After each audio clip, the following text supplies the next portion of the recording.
అది మనమే సింగిల్‌గా డెసిషన్ తీసుకోవడానికి ప్లస్ మన ఫ్యామిలీని ఇన్వాల్వ్ చేసి ఆ డెసిషన్ ఫైనల్ చేయడానికి డిఫరెన్స్ ఎలా ఉంటుంది? చాలా రోజుల్లో ఈ క్వెషన్ ఎవరైనా అడిగితే బాగుండు అనుకున్నాను. ఎందుకంటున్నానంటే నేను నంబర్ ఆఫ్ డీల్స్ క్లోజ్ చేశాను. ఫస్ట్ ఫ్యామిలీలో పెద్ద హస్బెండ్ అనుకుందాం. హస్బెండ్ వస్తారు, చూస్తారు. ఏమవుతుందంటే ఆయన చూస్తాడు, చూసి నచ్చితే డెసిషన్ మేకర్ ఎవరైనా అడిగినప్పుడు డెసిషన్ ఎవరిని అడుగుతారంటే నాకు బాధ అనిపించేది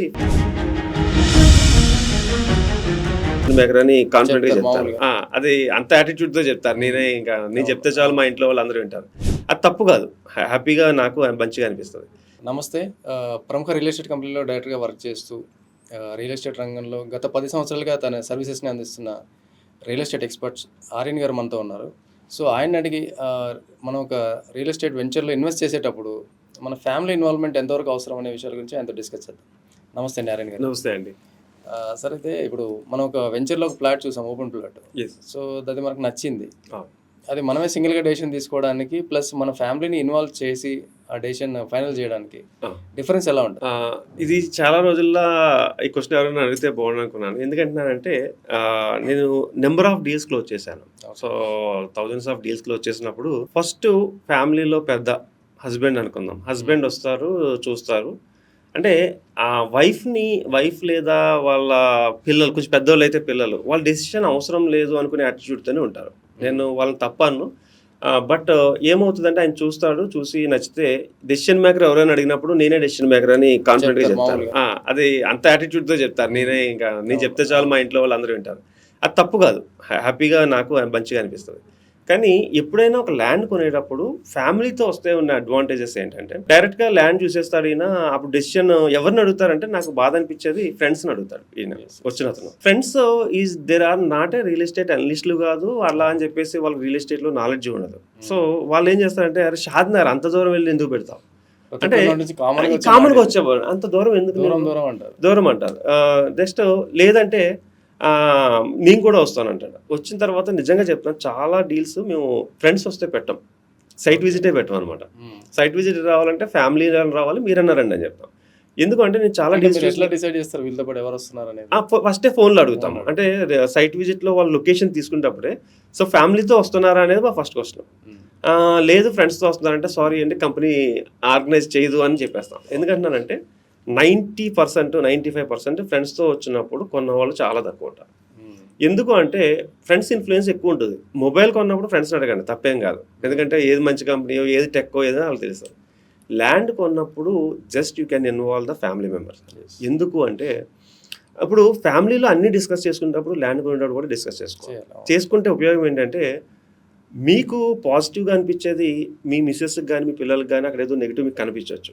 మీకు కష్టము ఒక 10 సంవత్సరాలు కష్టపడితే మీకు 20 లక్షలు సంపాదించుకున్నది మీరు ఒక్కరు డెసిషన్ తీసుకున్నప్పుడు అది పాజిటివ్ అవ్వచ్చు, నెగిటివ్ అవ్వచ్చు. పాజిటివ్ అయితే ఫ్యామిలీ అంతా హ్యాపీగా ఉంటారు. మీకు తెలుసో తెలియకో డెడ్ ఇన్వెస్ట్మెంట్ అయిపోతే ఫ్యామిలీ మీతో పాటు బాగా సఫర్ అవుతారు. నేనేమంటున్నానంటే ఫ్యామిలీని ఎందుకు తీసుకెళ్ళమంటున్నానంటే మీకు తెలియదు లేడీసే కదా అనుకుంటాము, వాళ్ళు మంచి మంచి పాయింట్స్ తీస్తారు. వాళ్ళు తీసే పాయింట్స్ కానీ వాళ్ళు అడిగే క్వశ్చన్స్ కానీ చాలా అంటే కరెక్ట్గా ఉంటాయి. ఆ ల్యాండ్ కొనేటప్పుడు ఒక పర్సన్ అడగాల్సిన క్వశ్చన్స్ అన్నీ వాళ్ళే అడుగుతారు. మిగతా వాళ్ళందరూ తగ్గించిన రేటు అని అడుగుతారు. కానీ ఇక్కడ ఎన్ని సంవత్సరాల్లో ఇల్లు వస్తాయి, ఓకే ఈ రోడ్లు ఎప్పుడు డెవలప్ అవుతాయి, ఇలాంటి క్వశ్చన్స్ అన్ని మేము లేడీస్ దగ్గర నుంచి ఎక్కువ చూసాం. నేనేమంటున్నానంటే ఫ్యామిలీని ఇన్వాల్వ్మెంట్ ఎందుకు చేయాలంటే ఏదైనా ల్యాండ్ కొన్నప్పుడు నిజంగా లాస్ అయితే ఆ బాధ అంతా మీరే పడాలి. ఫ్యామిలీతో వచ్చినప్పుడు సపోర్ట్ ఉంటుంది. ఫ్యామిలీతో మనం కలిసి వెళ్ళాము, చూసుకున్నాం కదా, పోతే పోయింది, నెక్స్ట్ మూవ్ అవుదాము అనేది ఒక చాయిస్ ఉంటుంది. లేదు అక్కడ ఉన్న దాంట్లో వాళ్ళకి ఏమైనా నెగిటివ్ కనబడితే వీళ్ళిద్దరూ డిస్కస్ చేసుకుంటారు. బట్ ఫైనల్ డెసిషన్ ఆయనే తీసుకోవచ్చు. బట్ నేనేమంటానంటే ఒకసారి చూపిస్తే హస్బెండ్ చూపించడానికి హ్యాపీనెస్ ఉంటుంది వాళ్ళకి. అంటే ప్రతిదీ డీల్ రిస్క్ ఉండదు. డీల్ కూడా నన్ను చూపించాడనే హ్యాపీనెస్ ఉంటుంది. ఎప్పుడైనా సరే హ్యాపీనెస్ విల్ గ్రో మనీ అండి. అంటే నేను ఏమనుకుంటానంటే చుట్టుపక్కల కంపెనీలు రావడం వల్ల గ్రో అవ్వడం అంతే కాదు, మనసు ఇద్దరికి నచ్చినప్పుడు వాళ్ళకు ఉండే హ్యాపీనెస్ ఆటోమేటిక్గా మనీని గ్రో చేస్తుంది. సో ఈ ఫిలాసఫీ నేను నమ్ముతాను. వాళ్ళిద్దరూ హ్యాపీగా ఉన్నారు, కొనుక్కున్నారు అంటే ఈయనతో పాటు ఆవిడ కాన్ఫిడెంట్గా ఉంటుంది. ఒక ల్యాండ్ కొన్నానని కాన్ఫిడెంట్ ఉంటుంది. పిల్లలకి కూడా కాన్ఫిడెన్స్ క్రియేట్ చేస్తారు. పిల్లలు కూడా ఏమంటారంటే మీరు నమ్మరు, చిన్న చిన్న పిల్లలు కూడా వస్తారు. వాళ్ళకి పేరెంట్స్ చెప్తే చాలా ముచ్చటేసుకు వస్తుంది, ఈ ల్యాండ్ నీకే, ఈ ల్యాండ్ నీకే. బట్ ఇది ప్రతి పేరెంట్ చేయాలండి. తెలియకుండా ఒక ఎఫెక్షన్ క్రియేట్ అవుతుంది, ప్రతి పేరెంట్ చేయాలి. అతనికి ఒక నమ్మకాన్ని ఇక్కడి నుంచే కలిగిస్తున్నాం. ఇంత వయసులో నుంచే నీకు ల్యాండ్ ఉంది. సో దీన్ని నర్చర్ అంటే అదర్ కంట్రీస్లో ఈ సీనరియో బాగుంటుంది కానీ మన దాంట్లో అంతగా ఉండదు. బట్ పిల్లల్ని కూడా ఇన్వాల్వ్ చేయాలి. సో వాళ్ళకి ఈ ల్యాండ్ మనం కొనబోతున్నాము, ఇక్కడ ఒక ఇల్లు కట్టుకోబోతున్నాము, లేదంటే ఏదైనా ఒకటి వాళ్ళకి ఎక్స్ప్లెయిన్ చేస్తే కూడా చాలా ఇంపార్టెంట్ అనమాట. ఐ సజెస్ట్ ఎవ్రీవన్ ఫ్యామిలీతో విజిట్ చేయండి. ఓకే, కొనకపోయినా పర్లేదు, అందరూ డిసైడ్ అయ్యి ఏదైనా ఒకటి కోప్పడద్దు. మీ మిస్సెస్ ఒకటి నెగిటివ్గా చెప్పినా కూడా కోప్పడద్దు. ఎందుకు అలా చెప్తున్నారు, నెగిటివ్ కాకుండా ఈ రెండింటిని డిస్కస్ చేసుకొని ఎవరైతే కన్సల్టెంట్ ఉంటాడో ఈ డౌట్స్, తన డౌట్ని కూడా మీ డౌట్లానే అడగండి. అడిగినా పర్లేదు, కన్సల్టెంట్ నుంచి కరెక్ట్ ఆన్సర్ వచ్చిన తర్వాత మనీ పెట్టండి. ఇప్పుడు మీరు ల్యాండ్ కొనే ముందు అంటే ల్యాండ్ వెంచర్కి వెళ్ళి ఓపెన్ ప్లాట్స్ అంటే మనం తీసుకోవాల్సిన ఫ్లాట్ చూడడానికి కావాల్సిన అసలైన జాగ్రత్త గురించి చెప్పారు ఫస్ట్. అవును, అంటే ఫ్యామిలీ ఇన్వాల్వ్ చేయండి, అది మేజర్. ఎస్ అండి. దాంతోపాటు ఇప్పుడు ఒక వెంచర్లో ఒక ప్లాట్ మనం పర్చేస్ చేయడానికి వెళ్ళినప్పుడు బేసిక్గా ఆ వెంచర్ చుట్టూ కొన్ని అంటే కనెక్టివిటీ కావచ్చు, లేదా అక్కడికి వచ్చే ఇన్ఫ్రాస్ట్రక్చర్ గురించి కావచ్చు, ఇట్లాంటి ఎటువంటి బేసిక్ జాగ్రత్తలు మనం తీసుకొని ప్లాట్ పర్చేస్ చేయాల్సి ఉంటుంది? గుడ్ క్వశ్చన్ అండి. సో ఎప్పుడైనా మనం ప్లాట్ తీసుకునే ముందు చాలా అంటే చేయాల్సినవి చేయకూడని కూడా చెప్తాను. ఫస్ట్ చేయాల్సినవి కంటే ముందు చేయకూడదని చెప్తాను. ఎప్పుడైనా ప్లాట్ కొనాలంటే ఒక ఇన్వెస్ట్మెంట్ మనం పెట్టుకుంటాం, 10 లక్షలు, 15 లక్షలు, 20 లక్షలు. దీన్ని ఒక 10 సంవత్సరాలు, 5 సంవత్సరాలు కష్టపడితే వచ్చిన డబ్బు. ఈ డబ్బును పెట్టేటప్పుడు గ్రీడీకి పోకూడదు, ఆశకు పోకూడదు. ఏమంటున్నానంటే చాలామంది మార్కెట్లో ఎలా ఉంటుందంటే ఒక ఎర ఉంటుంది అనమాట. అంటే మీరు ఇప్పుడు పెడితే మీకు రోజు రెంటల్ వచ్చేస్తుంది. చాలామంది మీకు యాదగిరిగుట్ట దగ్గర కొన్ని వెంచర్లు ఏం చేస్తారంటే ఇక్కడ ల్యాండ్లో ఇన్వెస్ట్ చేయండి, 20 లక్షలు కదా, ప్రతి నెల మీకు 40,000, 50,000 రెంటల్ ఇన్కమ్ ఇచ్చేస్తాం. ఇప్పుడు నుంచి ఇచ్చేస్తారు. కానీ వాళ్ళు కన్స్ట్రక్ట్ చేసే హోటల్ కానీ ఏదన్నా 3 సంవత్సరాల తర్వాత కడతారట. వీళ్ళు ఇవాళ నుంచి ఇచ్చేస్తారు. ఏం చేస్తారంటే నా డబ్బు నాకే ఇస్తారు. నేను 20 లక్షలు ఇచ్చాను కదా, నెలకి 50,000 ఇచ్చి వాళ్ళు అనుకున్న 5-6 కోట్లు 10 కోట్లు వచ్చిన తర్వాత బోర్డు తిప్పేస్తారు. అంటే ఇక్కడ మీకు కష్టపడినంతా వృధా అయిపోతుంది. అంటే గ్రీడీకి వెళ్ళొద్దు అంటాను. ఎందుకంటే మీరు ఆ మనీ సంపాదించడానికి 3 నుంచి 5 నుంచి 8 నుంచి 10 సంవత్సరాలు పట్టింది. ఇక్కడ ఇలాంటి స్కీమ్స్లోకి వెళ్ళకూడదు.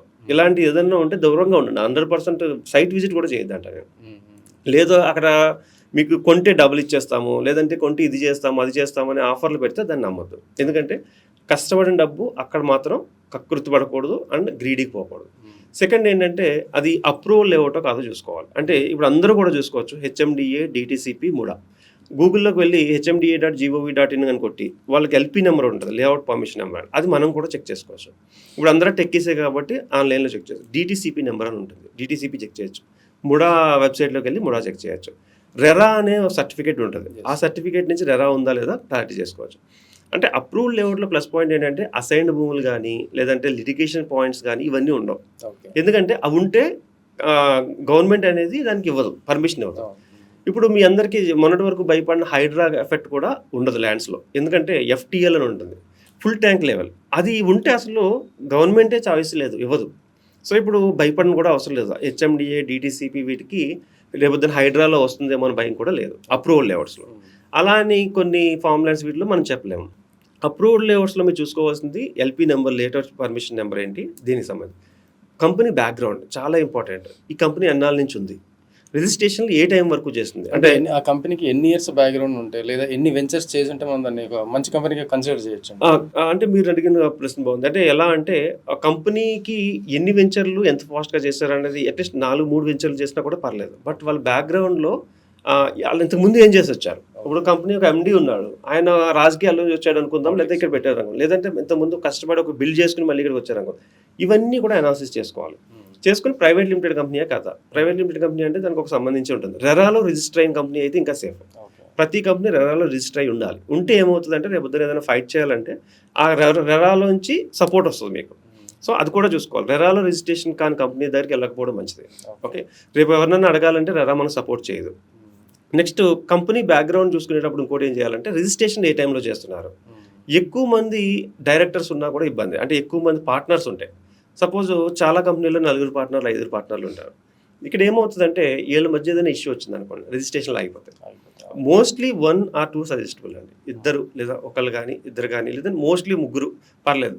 ఎందుకంటే ఎక్కువ డైరెక్టర్స్ ఉంటే ఏమవుతుందంటే వాళ్ళకి ఎప్పుడన్నా ఇష్యూ వచ్చి ల్యాండ్స్ రిజిస్ట్రేషన్ రిజిస్ట్రేషన్ అథారిటీ వాళ్ళ ముగ్గురులో ఒక ఇద్దరు అన్నారు అనుకుందాం, ఇద్దరిలో ఒకరికి ఉంటుందా ఇద్దరికి ఉంటుందా? అంటే ఈ జాయింట్ రిజిస్ట్రేషన్స్ ఉంటాయి కదా, ఇప్పుడు నలుగురు ఉంటే నలుగురికి కూడా అథారిటీ ఉంటుంది.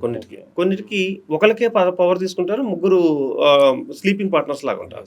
కానీ అవి కూడా చూసుకోవాలన్నమాట. అంటే ఎవరు వచ్చి మనకు రిజిస్ట్రేషన్ చేస్తున్నారు. ఇంకొకటి ఇంపార్టెంట్గా చూసుకోవాల్సింది, రైతులు రిజిస్ట్రేషన్ చేస్తే ఆ ల్యాండ్ కొనుక్కోకూడదు. అంటే రైతు వచ్చి రిజిస్ట్రేషన్ చేస్తాడు, నాదో కంపెనీ అనుకుందాం, మీరు ఎవరో కంపెనీ ఉన్నారో కంపెనీ ఓనర్ చేయట్లేదు, రైతు వచ్చి చేస్తున్నారు. ఇలాంటప్పుడు కూడా రిజిస్ట్రేషన్ చేస్తే నేను కరెక్ట్ కాదంటారు. ఎందుకంటే రైతు అనే అతనికి ఈ మధ్యలో ఉన్న కంపెనీకి ఏదో డీల్ జరిగి ఉంటుంది, వీళ్ళిద్దరి మధ్యన ఏదైనా ఇష్యూ వస్తే రైతు చేయడు, డబ్బులు ఇవ్వలేదు అనుకుందాం, రైతుకి అనుకున్న టైంకి ఇవ్వలేదు, రైతు రాడు. ఇలా చాలా కంపెనీల్లో కొన్న ఇన్వెస్ట్మెంట్లు రిజిస్ట్రేషన్ కాక సంవత్సరం, 2 సంవత్సరాలు, 3 సంవత్సరాలు, 4 సంవత్సరాలు తిరిగిన చాలా మంది ఉన్నారు. ఎవరైతే అప్రూవ్డ్ పర్సన్ ఉంటాడో కంపెనీలో అతను వచ్చి రిజిస్ట్రేషన్ చేసినా, అతను సపోర్టింగ్ పర్సన్స్ వచ్చి రిజిస్ట్రేషన్ చేసినా ఓకే. ఇవి ఒక బేసిక్ తీసుకోవాలి. దీని తర్వాత ఏంటంటే ఆ ఏరియాకి ఉన్న సరౌండింగ్ డెవలప్మెంట్స్ని కూడా ఒకసారి అనాలిసిస్ చేసుకోవాలి. ఆ కంపెనీ వస్తుందనే కంటే ఆల్రెడీ ఉన్న కంపెనీస్ దగ్గరలో పెట్టుకుంటే కొంచెం ఇన్వెస్ట్మెంట్ తొందరగా గ్రో అవుతుంది అన్నట్టు. అండ్ ఇంకొక లాస్ట్ చెప్తాను, 111 జీవోలో ఉన్న వాటిలో ఇన్వెస్ట్మెంట్ చేయొద్దంటారు. కొన్ని జీవోస్ ఉంటాయి కదా, శంషాబాద్ నుంచి ఒక 10 కిలోమీటర్ల వరకు 111 జీవో అని ఉంటుంది. సో అందులో కొనుక్కునేటప్పుడు దాని ల్యాండ్ మనకు ఇల్లు కట్టుకోవడానికి యూజ్ చేయడానికి ఉండదు.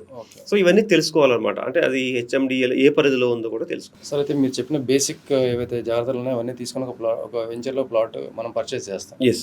దాని తర్వాత మనకి అంటే అప్రిసియేషన్ ఒక 5 yearsలో కావాలనుకున్నాం, లేదా ఒక 10 yearsలో కావాలనుకున్నాం. అంటే ఈ బేసిక్ జాగ్రత్తలు తీసుకున్నప్పటికీ మనకి మంచి అప్రిసియేషన్ రావాలి అంటే మనం అంటే ఎంత కాలంలో ఎక్స్పెక్ట్ చేయొచ్చు కొన్న ప్లాట్కి?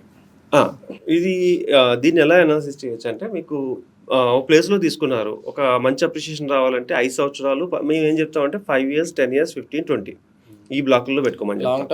లాంగ్ టర్మ్ అంతే. ఇప్పుడు ఎందుకు 5 years పెట్టామంటే, ఒకప్పుడు ఎల్ఐసి అంటే 20 సంవత్సరాలు కట్టేవాళ్ళండి. ఇప్పుడు మీరు ఒక సాఫ్ట్వేర్ అతనికి ఒక 20 సంవత్సరాలు వెయిట్ చేయమంటే వెయిట్ చేయలేడు ఆయన. నాకు 5 yearsలో ఎంత వస్తుంది, 10 yearsలో ఎంత వస్తుంది, ఇలానే కాదు. సో అందుకే షార్ట్ టైం అంటే 5 years. మినిమం ఒక ల్యాండ్ కొన్న తర్వాత 5 సంవత్సరాలు దాన్ని టచ్ చేయకూడదు. టచ్ చేసినా మీకు ఏం ఫ్రూట్స్ కనిపించవు. సో ఎలాంటి ప్లేస్లో పెట్టుకోవాలంటే 5 yearsలో మినిమం డబల్ అయ్యే ప్లేస్లో పెట్టుకోవాలి. ఒకటి ఎలా సెలెక్ట్ చేసుకోవాలి అంటే, ఒకటి ఈ ఏరియాస్లో సెలెక్ట్ చేసుకునేటప్పుడు కొంచెం మంది కన్సల్టెంట్స్ని కానీ ఎవరైనా అప్రోచ్ అయినప్పుడు వాళ్ళు కొంచెము దానికి సంబంధించిన అనాలిసిస్ ఇస్తారు. సో ఒక 10 సంవత్సరాలు వెయిట్ చేయగలిగితే బెస్ట్ ఇన్వెస్ట్మెంట్. ఇప్పుడు okay 10 years is good investment. ఇప్పుడు పెట్టుకుని 10 సంవత్సరాలు పట్టించుకోను అంటే బెస్ట్ ఇన్వెస్ట్మెంట్. వాళ్ళు ఎంత ఎక్స్పెక్ట్ చేయొచ్చు అంటే, ఇవాళ నేను 20 లక్షలు పెట్టానంటే 1 కోటి వరకు కూడా ఎక్స్పెక్ట్ చేయొచ్చు. 40, 50, 60 10 years స్పాన్లో. కానీ 5 yearsలో 20-40 గ్యారంటీ అయ్యే ప్లేస్లు ఎక్కువ ఉన్నాయి. అంటే హైదరాబాద్లో షాద్ నగర్ ఏరియా చూసుకోండి, లేదా విజయవాడ హైవేలో మెయిన్ హైవే అంటే అప్రూవ్డ్ లేఅవుట్లో చూసుకుంటే, ఇలా వరంగల్ హైవేలో కొన్ని ఇట్లా చూసుకుంటూ ఉంటుంటే డబల్ అనేది 5 yearsలో అయ్యే ప్రాజెక్టులు ఎక్కువ ఉన్నాయి. సో ఇన్వెస్ట్ చేసేటప్పుడు అలాంటి ప్రాజెక్టులు ఇన్వెస్ట్ చేస్తే, అంటే మా దగ్గరికి రోజు చాలా మందికి వస్తారు, ఏ హైవేలో ఇన్వెస్ట్ చేయాలని. నేనేమంటా అంటే, హైవే ఈజ్ నాట్ ఇంపార్టెంట్, మీ దగ్గర అమౌంట్ ఎంత ఉంది, సో ఎన్ని సంవత్సరాలు వెయిట్ చేయగలరు, ఆ పర్పస్ ఆఫ్ ది ఇన్వెస్ట్మెంట్ ఏంటి, దాన్ని బట్టి నేను సజెషన్ చేస్తాను. సో ఆర్గానిక్ గ్రోత్ అనేది మనకు గ్యారంటీ. హైదరాబాద్ సినారియాలో 5 yearsలో మంచి ప్లేస్లో పెట్టుకుంటే డబల్ కానీ చాలా తక్కువ ఉంటాయి. అంటే డబుల్ అయ్యేవి ఎక్కువ ఉంటాయి అన్నమాట. ఎందుకంటే హైదరాబాద్కి ఇంటర్నేషనల్ అప్రోచ్ ఉంది. అంటే ఇక్కడ ఉన్న సినారియోస్ అన్నీ కూడా పెద్ద పెద్ద కంపెనీలను అట్రాక్ట్ చేస్తున్నాయి. ఇప్పుడు ట్రంప్ టవర్స్ కూడా రాబోతున్నాయి. అంటే ఎంత పెద్ద ఎవల్యూషన్ వచ్చింది అంటే హైదరాబాద్లో ఇన్వెస్ట్మెంట్. మేమేం చెప్తున్నాం అంటే, అదర్ ఏరియాస్ నుంచి కూడా, అంటే ఆంధ్రా నుంచి కూడా మా దగ్గర ఇన్వెస్ట్మెంట్లు ఎక్కువ చేస్తారు. ఆంధ్రాలో పొలాలు ఉన్నా కూడా ఇక్కడే చేసుకోమంటా. ఎందుకంటున్నారంటే, కొంత అయితే ఇన్వెస్ట్మెంట్ ఇక్కడ చేసి ఉండండి, మిస్ అయ్యామని ఫీలింగ్ రావద్దు తర్వాత. అయితే ఇప్పుడు మనం అప్రిషియేషన్ గురించి మాట్లాడుకున్నాం.